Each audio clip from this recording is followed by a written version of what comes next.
from time to time. So I have not seen a grossly overpriced one. okay. I've seen one that's way different than the other two. What do you, 3 to 4 on each one we could pick from, yeah. Yeah. The one that you have in your presentation, is that a static one or is that the one for the client? No, for the client. So This presentation or what I give them? the one that's on up there. No, this doesn't change. I change my presentation once every 2 years. Right. So when they look, you're breezing through here as an example. I then open, like I said, where my binded book is, Yep. I open the BMA and go through it on theirs. So that's the tailored one. Yep. Yep. Are you doing the heat sink binding one that's in the back there? Or what I do you- haven't, because I overbought all those other stupid covers I want to use first. And my nice Did you see this yet? pocket folders, Yeah, pocket folders. I love those. yeah, mine's still from Minnesota. Lovejoy Realty? Yep. Shh, don't talk about that. But I'm on these. I'll play with this on the VMA. If I think they're off, I'll only include 2. I'll include my own. So I think for the most part we get a pretty good range of where we think it's at. You can pop your own number in there. Uh-huh. And that Yeah. number will show in here in this search. But to use this correctly, I mean, you tell a seller, hey, first thing we do, we list the property, let people know. I know that right now in my portal, I have 15 buyers that meet your criteria. Now, what they don't read is 397 to 525. They just think I have 15 buyers for them. So it's a great listing tool. I did talk about realtor open houses. I think the thing, and I do the e-blast of listings to realtors as well. The ones that goes in everyone's junk mail and that everyone deletes. Yes, I do those. Because sellers, I let seller know, I have 2 different markets out there. I have the buyers out there, the general public, and we have realtors that have their own buyers. A good agent's gonna market to both. I also let people know that I stop usually right about this point. We talk a little, I ask if they have any questions about marketing. No, you do a lot. And I let people know, hey, I think of marketing as fishing. When I go fishing for my listings, I'm gonna fish with a net. Most agents fish with a fishing pole and pull in 1 fish. I'm gonna fish with a net and pull in a lot more buyers. I'm gonna keep who's real and get rid of who's not. Sellers like to hear that. Sellers like to know that I'm gonna be the one dealing with all this stuff. I'm gonna figure out who's real and who's not. Where do buyers come from? Talk about this, internet. This is one of the slides that's on the Resource Center as well. 95% of the buyers look online before they call an agent. That's our statistic. That's huge. And I let them know, I say, who else is? You're old school. Remember when we used to advertise in the paper? That sounds like No, narcissistic. Remember when we used to? The Holmes magazine? Yeah. I mean, it used to be, the market used to, the buyers used to have to come to us for the information. We were of value in the transaction. Now, we regurgitate everything online. A buyer, you're looking online, you like the house at 123 Main Street, you're gonna call your agent Ann, answer in a quick hop on MLS and act like she knows what house you're talking about.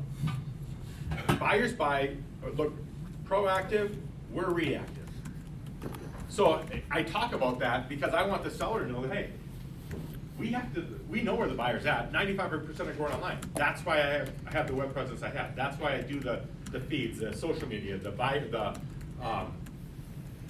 mobile app. So, talk about the market. Talk about the fact that we're reactive, buyers are proactive. Whoever doesn't have this presentation already and wants it, you can just ask me for it. I have it on a stick here. You guys can just take it and look at it. This is a Realtor.com slide, and when I talk about this is we pay for an enhancement on Realtor.com for our listings. If you look, Realtor.com is the #2 search website in the nation. Probably will be passed, I assume, by Redfin very soon.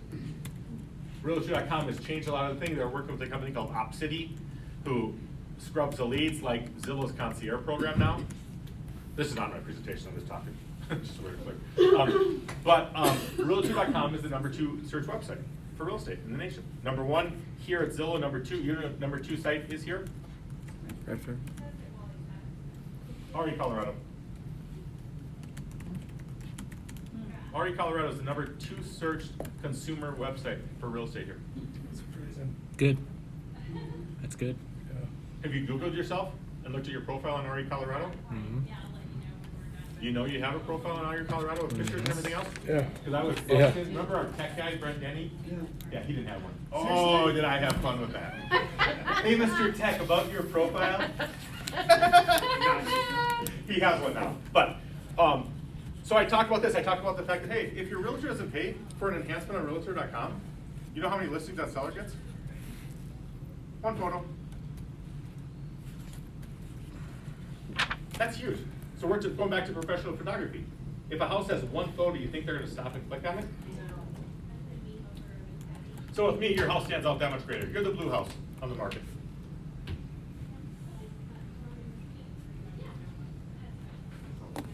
Pricing. Any questions so far? I can do better than this. What determines price? Comparable properties, what is sold, what hasn't sold. What's that? Buyers. Yeah, well, I get to that. Yeah. But we have to position our house at a strategic price that we're gonna attract the masses. Remember at the beginning you said time was more important than money. Remember that, Bert? That's what you told me? So we're gonna position ourselves at the lower point. Mm-hmm. We're not leaving any money on the table. Like at this point in the presentation, have you ever had anybody stop you and just been like, can we talk about how much you cost because this sounds expensive? Nothing ever like that? And I don't mean this like it's gonna sound. People love a good presentation. You can meet with somebody who wants you, have nothing to do with you, and at the end of the conversation, at the end of the presentation, they're all cuddled in. They want more. You know, you go on a listing presentation for some relocation, they have to meet with two people. You don't have a snowball's chance in hell of getting a listing. They're listing with their cousin, who they just sold the house with, or bought the house with. But even on those, a good presentation, a seller wants to hear more. They want to hear about the experience of you. They want to hear, and if you do a good job packaging yourself, a good job telling your story, they'll buy in. So no, to answer that question in a long way, I haven't. No, I would if you would say, hey, does this gonna cost a lot? You know, we'll get to that, okay? You said something just before that, which was you're going to talk about pricing it at a point where buyers are interested and we're not going to leave money on the table. I think that chimes with a lot of people. Can you kind of Yeah, I'll get to digress? this a little bit more because I have another slide on that. So we talk about the field of qualities, market condition. Houses don't sell for, what are the 4 reasons houses don't sell? Price, location, condition. Price, condition, location, agent. What was the last one? Agent, Oh. marketing. And I'll say that. They say houses don't sell for only the 4 variables. Price, which is you, location, condition, and marketing, which is me. Obviously you like my marketing plan, right? So I'm out of the equation now. Now we're just on 3. And you get them to think that way, that you're not part of the problem. I'm taken out of the equation because you just said how much you like my marketing. We just spent 20 minutes going over just marketing. On this presentation as well, going back to their 3 to 5 things they said on the front end, if something resonates with one of my slides, I spend more time on that portion of my presentation because I already know it's a hot button for them.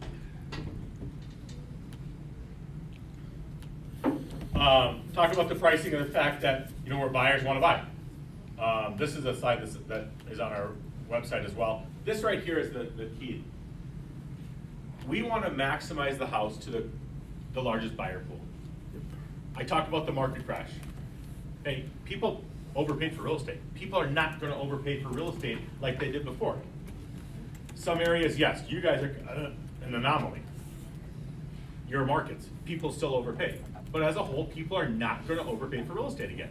So we need to appeal to the masses. The closer we're priced to our sweet spot, market price, the larger our buyer pool is.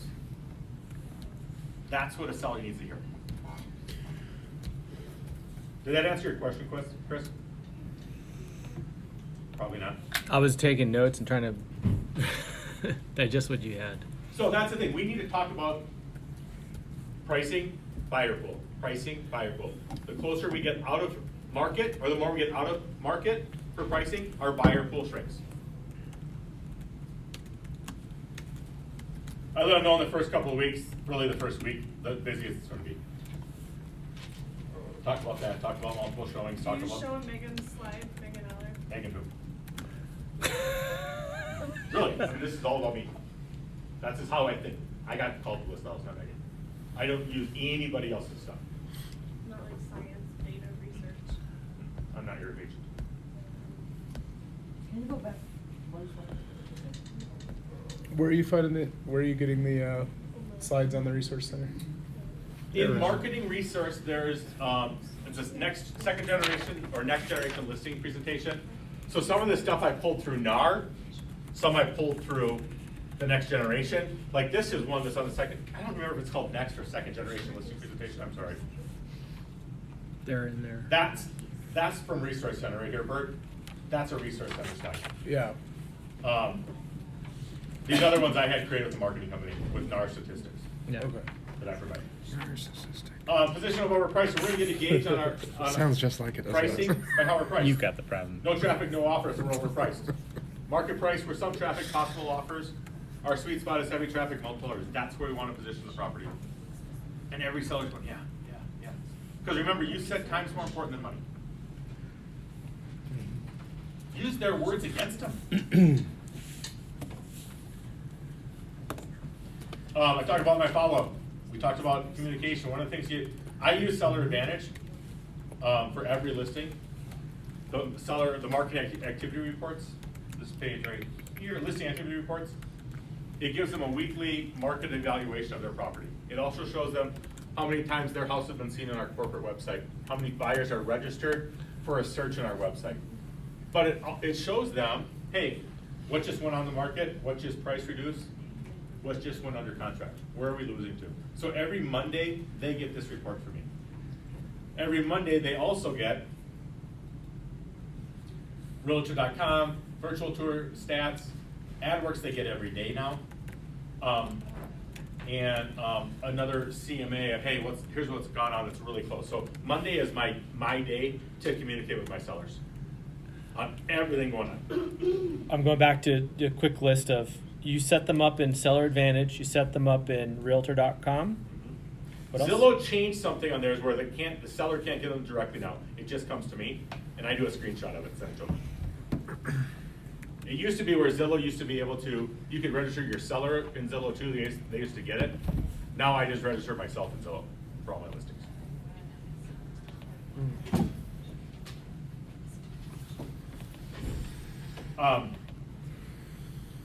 I looked to know when Lori's here, she's also going to give you recommendations on how the house should be positioned for showing. That's it. Any questions? You said you register them on Realtor.com and you register them on, what was the other one? I do, Seller Seller Advantage, Okay. Realtor.com, you can register them on themselves. I then send with everyone's on their virtual tours for listings. I'm sure you can get a report to how many times it's been viewed in a week. I send them that. I send them how many views they had on my Facebook boosted ad on my business page. Because again, virtual showing. Hey, we've had 3,000 in a week. You just screenshot the Facebook stuff and send them out? Yep. Going back to the Megan thing, I want this presentation to be all about me. I'm the one asking for the commission. I'm the one they're gonna pay. One thing that's gone through my head a lot is setting expectations for if you do encounter a scenario that you need to drop the price. Do you ever go through and say, hey, in this neighborhood, there's an average of 15 showings before an offer is made. If we're showing the averages for the area and say if we go well above this, then we can see that we might need to consider a price adjustment. I don't do the actual showing number thing. Do you do any numbers setting those expectations, saying, hey, if we hit this point, this is the point when we need to consider a price but reduction? also if I list this house at my price, Mm-hmm. I know it's gonna work. Yeah. If I list it at your price, then I'm gonna have to use some different tools and technology. If you list it at their price, do you have those built-in weeks of price reductions like in the contract? No, I don't. Why? Because I think it makes me look like I'm questioning everything. If I sign a listing contract for me to list Ann's house, and here again, in 2 weeks, I'm gonna have you reduce it. It makes me look that Trust her. I'm not confident in myself that I'm already planning to not get the job. But do you have the conversation at least, so there's no surprises? I let them know, hey, you're gonna hear from me on a regular basis. Obviously, every Monday, this is what you're gonna hear from me on. You're gonna know what's going on in the marketplace. If the market's not, agreeing with us, if the market's rejecting us, we need to position it. I use market rejected, I use reposition. So when you go in and you say, 2 houses in our neighborhood went under contract in the past 10 days, Mhm. you've had 10 showings, they've chosen another property, we need to adjust our price, and they say, no, you need to do more marketing. It's your problem, then what do you say? I've done my marketing. Everything we went over when we listed.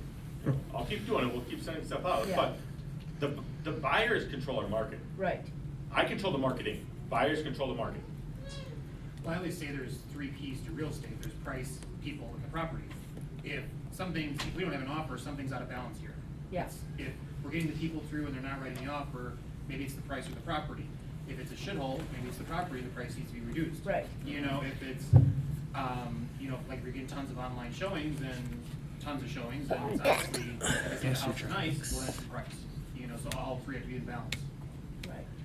I think it helps to tell them that it's not an exact science. Pricing a home is not an exact science. You don't know what it is until you get it out there. And I always give a range. I mean, at any price point, I'm gonna give them a range. Here's my price, here's what I think is the bottom part of the market. At this price, chances are pretty good we could get in a multiple offer situation. I don't say we will, 'cause that's all they ever hear. I say we could. Now, there's this price is the market price, and then there's this, the seller's price, because you wanna recoup everything you just bought. So on average, what are you spending for all that marketing that you're doing? Like, What's the price point? 5, 6 $2,000. for the whole, On the high side, $2,000. right? On the high side. And that's all. Actually, probably even 1,500. Paper print, Yeah, mostly. 1,500, yep.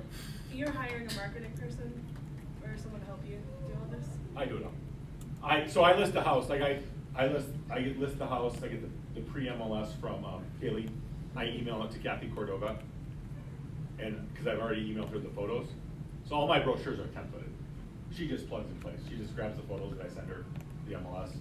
I get the brochure. I have every seller proof every brochure, every just listed card before I print. Yeah. then what's your ramp up? So like, you get a seller that says, hey, I wanna hire you, I wanna go on the market this Thursday. Obviously, that's, Okay, it's gonna be a little bit tight. We need to get it staged. And photography, I need less than 24 hours, 12 to 24 hours. So if you can go staging right away today, we can probably get it done. Otherwise, we may go Friday. So you try to do like a 2 or 3 week, I try to go 1 week. 1 week to 10 days. That's plenty of time. like, meaning go live? Yep. I always want to go live on Thursday with showing starting Friday. What if their house is like they have a lot of stuff? Do you charge it more time? Oh, yeah. That's I'm like talking too- a house ready so for that way market. it's not like too rushed. Yeah. Yeah. Again, guys, I know it's not everybody's style. What's not in here? Price, Commission. commission, that's what I'm. What's your commission? 6%. Move on. And I'm bad. I never even asked for 7.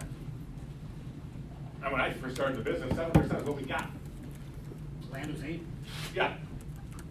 But I don't even try. I honestly don't. Will you do it for less? I have. I don't tell them that, I'm just saying. That's the same smile and nod that I give when they ask for that. If it's a sell buy. What's that? If it's a sell buy, I do. you'll work with them. Yep. Do you work with them on the list or the buy, like the first or second transaction? What's that? How do you work with them, the first or second transaction? What do you mean by that? I'm sorry.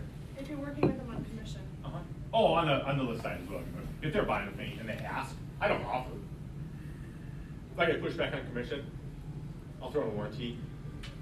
Woo-hoo. Big spender. Here's $300. It depends. I mean, honestly, my average is 6%. Now, I have gone lower. I've done stuff for 5. I've done stuff for 5.5. I've not gone below 5.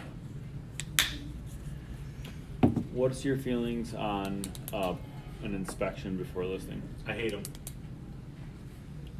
why? Full disclosure. Yeah.